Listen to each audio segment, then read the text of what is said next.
မင်္ဂလာပါ The Glorious Man United Facebook page နဲ့ YouTube channel ကနေပြန်လည်ကြိုဆိုပါရစေဆိုတော့ကျွန်တော်ဒီမှာသတင်းလေးတစ်ပုဒ်ကိုကျွန်တော်ဒီဗီဒီယိုမှာ sharing လုပ်ပေးချင်ပါတယ်အပြောင်းရွှေ့နဲ့သက်ဆိုင်တဲ့သတင်းလေးပါဆိုတော့အခုကကျွန်တော်ဒါ February လဆန်းပဲရှိပါသေးတယ် January transfer window ပိတ်သွားတာမှာဒါရက်ပိုင်းပဲရှိသေးတယ်ကျွန်တော်အပြောင်းရွှေ့သတင်းတွေကပြောဖို့စောသေးတယ်ဒါပေမဲ့ကျွန်တော်ဒါမနေ့ညကဒါ Telegraph ကဖော်ပြလာတဲ့သတင်းတစ်ပုဒ်နဲ့ပတ်သက်ပြီးတော့ကျွန်တော် sharing လုပ်ပေးချင်ပါတယ်အဲ့ဒါကဘာလဲဆိုတော့ဒါ Manchester United က Newcastle အသင်းရဲ့ကွင်းလယ်လူ Sandro Tonali ကိုခေါ်ဖို့စိတ်ဝင်စားနေဆိုတဲ့သတင်းပဲဖြစ်ပါတယ်ဆိုတော့ကျွန်တော်ဒါ Manchester United ကကျွန်တော်လာမယ့်နေရာဒီမှာအသင်းရဲ့ကွင်းလယ်ကိုကြီးကြီးမားမားအားဖြည့်မှုတွေပြုလုပ်တော့မှာဖြစ်ပါတယ်ဆိုတော့လောလောဆယ်ကျွန်တော်တို့အသင်းရဲ့လူစင်းရကြည့်မယ်ဆိုရင်လာမယ့်နေရာဒီမှာကျွန်တော်တို့တေချာတာ Casemiro ထွက်မယ်နောက်ပြီးတော့ Manuel Ugarte ကလည်းဒါအသင်းကနေရောင်းထုတ်ခံရဖို့ရှိတယ်ပေါ့ဘာဖြစ်လို့လဲဆိုတော့လောလောဆယ်မှာနေရာလည်းမရဘူးပြီးတော့ဒါလူစားဝင်ကစားတဲ့ပွဲတွေမှာဆိုရင်လည်းဒါ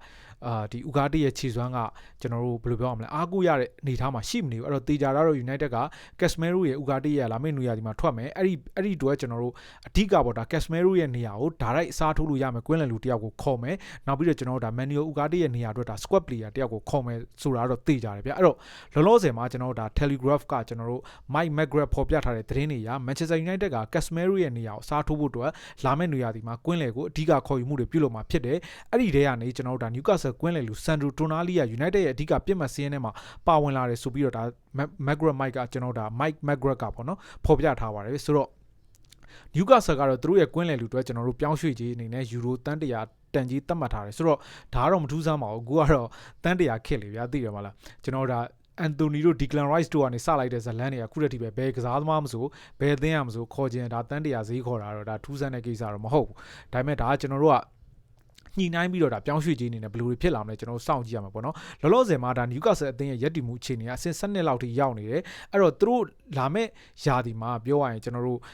့ဒီဥရောပဝင်ခွင့်မရခဲ့ဘူးဆိုရင်ဒါ Newcastle ကနေအဓိကကစားသမားတွေတော်တော်များများထွက်ဖို့ရှိတယ်အထူးသဖြင့်ကျွန်တော်တို့ဒါ Bruno Guimaraes တို့ Sandro Tonali တို့ပေါ့ Tonali ကပြီးခဲ့တဲ့ January မှာ Arsenal နဲ့လည်းသတင်းထွက်ခဲ့ဘူးတယ်ဒါပေမဲ့အပြောင်းရွှေ့ကကနဦးအဆင့်မှာပဲရှိနေသေးတယ်ကျွန်တော်တို့ဘာမှယတိပြတ်ပြောလို့မရသေးဘူးအဲ့တော့ Manchester United ကအခုကျွန်တော်တို့ Casemiro ရဲ့နေရာကိုစားထိုးဖို့အတွက်ဒါ Tonali ကိုစိတ်ဝင်စားလာတာဖြစ်ပါတယ်အဲ့ဒီသတင်းထဲမှာတစ်ဆက်တည်းပါတာကနောက်ထပ် Tonali နဲ့ဗျာ United စိတ်ဝင်စားနေတဲ့ကစားသမား2ယောက်ကကျွန်တော်တို့ Elliot Anderson နဲ့ Adam Wharton ဖြစ်တယ်ဆိုပြီးတော့ကျွန်တော်တို့ဒါဖော်ပြထားပါတယ်ကျွန်တော်တို့ဒါအစဗျာ United short list ထဲမှာဆိုရင်Elliot Anderson ရှိမယ် Adam Wharton ရှိမယ် Carlos Baleba ရှိမယ်ပေါ့နော်ကျွန်တော်ဒီ January ကထွက်ခဲ့တဲ့သတင်းတွေရဆိုရင်ကျွန်တော် Ruben Neves ပါမယ်နောက်ပြီးတော့ကျွန်တော် Conor Gallagher ပါမယ် Angelo Stella ပါမယ်ပေါ့ဒါပေမဲ့လောလောဆယ်အနေထားမှာ Conor Gallagher ကလည်း Spa ကိုရောက်သွားပြီ Adam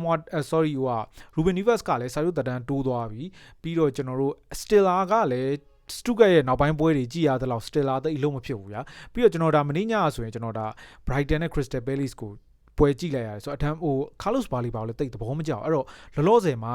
Casemiro ရဲ့နေရာအတွက်ဒါကျွန်တော်တူးတဲ့ personal အရာကျွန်တော်လိုချင်တာဆိုရင် Elliot Anderson နဲ့ Adam Wharton ပေါ့ Adam Wharton မရနိုင်တော့ Elliot Anderson ဒါလောလောဆယ်မှာသတင်းထွက်လာတဲ့ Tonali ဆိုရင်လည်းဒါအဆင်ပြေတယ်သူကကျွန်တော်ဒါ CMDM နှစ်နေရာလုံးမှာကစားနိုင်တယ်ကျွန်တော်အခု Newcastle မှာဆိုရင်သူ single pivot ပုံစံလည်းကစားတယ် Bruno Guimaraes တို့နဲ့တွဲပြီး double pivot ပုံစံမျိုးလည်းကစားတယ်ဆိုတော့ဒါ United ရဲ့ကွင်းလယ်အတွက်တော့ Tonali ကိုခေါ်ယူနိုင်မယ်ဆိုရင်ဒါကောင်းသောခေါ်ယူမှုပေါ့ပြီးတော့နောက်တစ်ခုကကျွန်တော်ဒီသတင်းကိုဖော်ပြလာတဲ့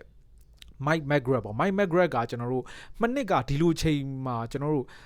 February March လောက်မှာတည်းကဒီ Brian Mbeumo ကို United ကခေါ်မယ်ဆိုတဲ့သတင်းကိုသူကဖော်ပြလာတာအဲ့တော့သူ့စီကထွက်လာတဲ့သတင်းဖြစ်တဲ့အတွက်ဒါကိုကျွန်တော်တို့ထည့်သွင်းစဉ်းစားရမယ်ဒါကမဖြစ်နိုင်ဘူးလို့ကျွန်တော်တို့ပြောလို့မရအောင်သူကပြီးခဲ့တဲ့နှစ်ကဒါ Brian Mbeumo နဲ့ transfer ကိုဆိုတာအစောဆုံးသူ report လုပ်ခဲ့တဲ့ reporter တွေတယောက်လို့ပြောလို့ရတယ်ပြီးတော့နောက်တစ်ခုက Manchester United ကကျွန်တော်တို့ပြီးခဲ့တဲ့ဒီနွေရာသီ transfer window မှာဒီ Matthias Cunha ကိုကျွန်တော်တို့အပြောင်းရွှေ့ဈေးကွက်မဖွင့်ခွင့်မှာအစောကြီးခေါ်ခဲ့တယ်လို့မျိုးဒီနှစ်မှာလည်းအဲ့လိုမျိုးခေါ်ယူမှုတစ်ခုကတော့ဖြစ်လာလေအောင်မယ်လို့ကျွန်တော်ထင်တယ်အဲ့ဒီကစားသမားကကျွန်တော်တို့ပုံမှန်ဒီ Ineos ခေါ်ခြင်းနဲ့ mold ရပဲကျွန်တော်တို့ဒါ Premier League တွေ့ကြုံရှိရမယ်အသင်းရဲ့ first line နဲ့ဝင်တဲ့ကစားသမားဖြစ်ရမယ်ဆိုတော့ကျွန်တော်တို့ဒါကွင်းလေအဓိကကစားသမားခေါ်ယူမှုကတော့ကျွန်တော်တို့ဒီမေလအကုန်ဂျွန်လာဆန်းပေါ့ဒီအစောဆုံးလောက်ကျွန်တော်တို့မြင်ရနိုင်တယ်လို့တော့ကျွန်တော်ထင်တယ်အဲ့လောလောဆယ်မှာဒါ Tonali နဲ့သတင်းတွေထွက်လာတယ် Newcastle ကတော့ဒါတန်100တန်ကြီးတတ်မှတ်ထားတယ်ပေါ့နော်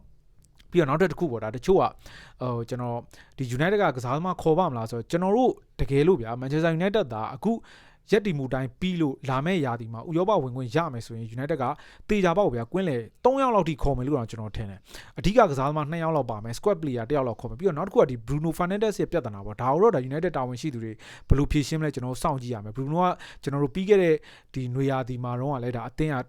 ထွက်လူနီးပါဖြစ်ခဲ့တယ်ပေါ့နော်ဒါ Ruben Amorim နဲ့စကားပြောပြီးတော့ဒါအသင်းမှာဆက်ရှိနေတယ်ဆိုပြီးတော့ဒါသူပြောတဲ့ interview တွေကသိရတယ်အဲ့တော့လာမယ့်ရာသီမှာတကယ် Michael Carrick ဒါအသင်းနီးပြဖြစ်ဆက်ရှိမယ်ဆိုရင်တော့ဒါ Bruno ကအသင်းမှာဆက်ရှိမှာတေးကြတယ်အဲ့လိုမှမဟုတ်ဘဲနဲ့နီးပြပြောင်းလဲမှာ Bruno ရဲ့ကစားကွင်းအာမခံချက်မရှိဘူးဆိုတော့ Bruno အသင်းကထွက်ဖို့ရှိတယ်အဲ့တော့ Bruno ထွက်ပြီဆိုရင် Bruno ရဲ့နေရာကိုစားထိုးဖို့အတွက်လည်းဒါ United အသင်းကအဲ့ဒီအလုပ်ကိုလုပ်ရမယ်ပေါ့နော်ဆိုတော့လောလောဆယ်ကျွန်တော်ထင်တာကတော့ Bruno သူတို့အသင်းမှာဆက်ထိန်းထားလိမ့်မယ်ပြီးတော့ကျွန်တော်အဓိကဒီ Casemiro ပေါ့ကျွန်တော်ဒါကွင်း